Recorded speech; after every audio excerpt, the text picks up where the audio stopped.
Tá vendo? 1001 razões para você ficar ligado em negócios de sucesso. Agora, como prometi, um pouquinho mais sobre o coquetel de lançamento do meu livro, A Espiral. Nada como viver numa cidade que prestigia o nosso trabalho e comparece em peso com alegria e curiosidade sobre o meu novo livro, na verdade, minha quarta obra. Este é um livro que fala da busca por uma comunicação melhor com o divino, em tempos de crise ética, moral, financeira e pessoal. As espirais negativas podem ter seu movimento revertido e causar aprendizado e bons frutos. Às vezes, tudo o que precisamos é perceber o próximo. Este é o enredo que move este romance, vivido por Nelson, um importante e rico empresário que perde tudo, como Jó nos tempos bíblicos. E por falar nessa espiral negativa que o Brasil enfrenta, que tal conversarmos agora sobre as novas medidas econômicas do presidente interino Michel Temer? Fomos à FUCAP conversar com a professora Arilda. Gente, agora eu quero compartilhar com vocês uma percepção pessoal que eu tive dirigindo pelas ruas de Vitória e reparando nos outdoors. Alguns deles veio com a assinatura do nosso governo, aliás, o novo governo do Brasil, do presidente Temer, com as palavras dele, do presidente interino, que diz o seguinte: não pense em crise, trabalhe. Aquilo me soou ligeiramente irritante, porque o brasileiro tem trabalhado e muito. Na verdade, nós queremos devolver para esse governo as suas palavras. Não fale em crise, trabalhe, governe. Agora, também temos algumas sugestões para o presidente, não é isso, Ailda? Tudo bem? Sim, bom dia, tudo bem? Bom dia, estou aqui com a professora, economista, que vai nos ajudar a levar esse recado para o novo governo, que, aliás, nós estamos torcendo para que todos funcionem muito bem, não é isso? Então aqui não tem nenhum papo de eu sou de lá, eu sou de cá, nessa briga política, não. A gente quer que o negócio dê certo, mas para isso...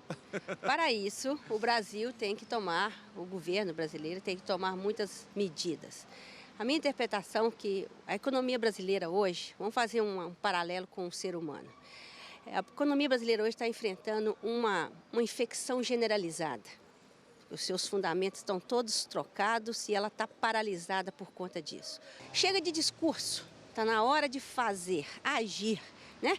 Se os brasileiros precisam trabalhar, como você colocou, eu sugiro que o governo governe em prol da coletividade e não em prol de um grupo específico que o apoie o seu projeto político. O Brasil está precisando de um projeto de país e os brasileiros, dentre eles os governantes e os tomadores de decisão, precisam ter essa dimensão. E para a gente começar, quais seriam os pilares que precisariam ser mexidos nesse instante? O Brasil está precisando de uma reforma fiscal.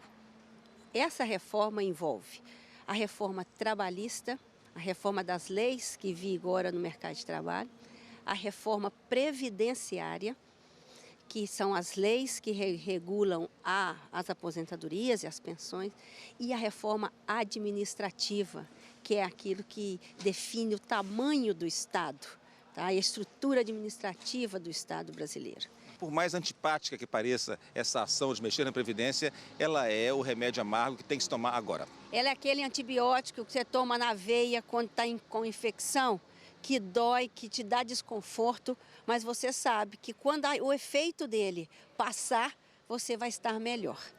Então essa é a minha percepção. E na reforma administrativa? A reforma administrativa, o tamanho do Estado brasileiro está muito grande para a sua economia. A economia brasileira não consegue mais sustentar esse Estado. Ele deve ser pensado a quantidade de cargos, a quantidade de desperdícios que tem, melhorar a eficiência, enxugar a máquina pública. É um desafio mais difícil ainda do que a Previdência, porque pelo regime do funcionalismo público, se é concursado, tem direito adquirido, como é que não pode mudar? Então, por onde que isso vai começar? Começar por a distribuição dos cargos que são comissionados, que não são cargos de concurso.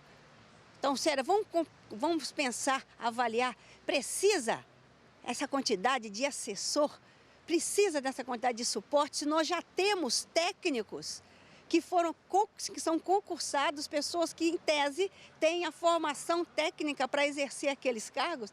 Será que os concursados não seriam melhores assessores? Muito obrigado. Pelo jeito, o papo com a professora aqui vai longe, porque ela realmente entende de tudo, poderia estar nos ajudando, então, nessa governança do país atual, hein? Mas nós estamos, de certa maneira, não é isso? Elucidando. Eu prefiro ficar com as minhas aulas. Eu voto não sei, como diz o mineiro. Agora, gente, só lembrando que o Espírito Santo também é rico em pequenas e médias empresas, tem mostrado um trabalho muito bacana e tem ajudado a nossa economia a se despontar até em nível de Brasil. Isso é assunto para o próximo bloco. Mais uma vez, muito obrigado. E para a gente terminar, podemos ficar otimistas com as escolhas do Temer em relação ao seu time de economia? Com as escolhas, sim. Com o parlamento, não. O parlamento ainda precisa demonstrar para os brasileiros que ele está pensando no Brasil. Então, voltando àquele início da nossa conversa, nós vamos trabalhar sim e vocês tratem de governar, não é isso? Isso. Ok. Paradinha, voltamos já já.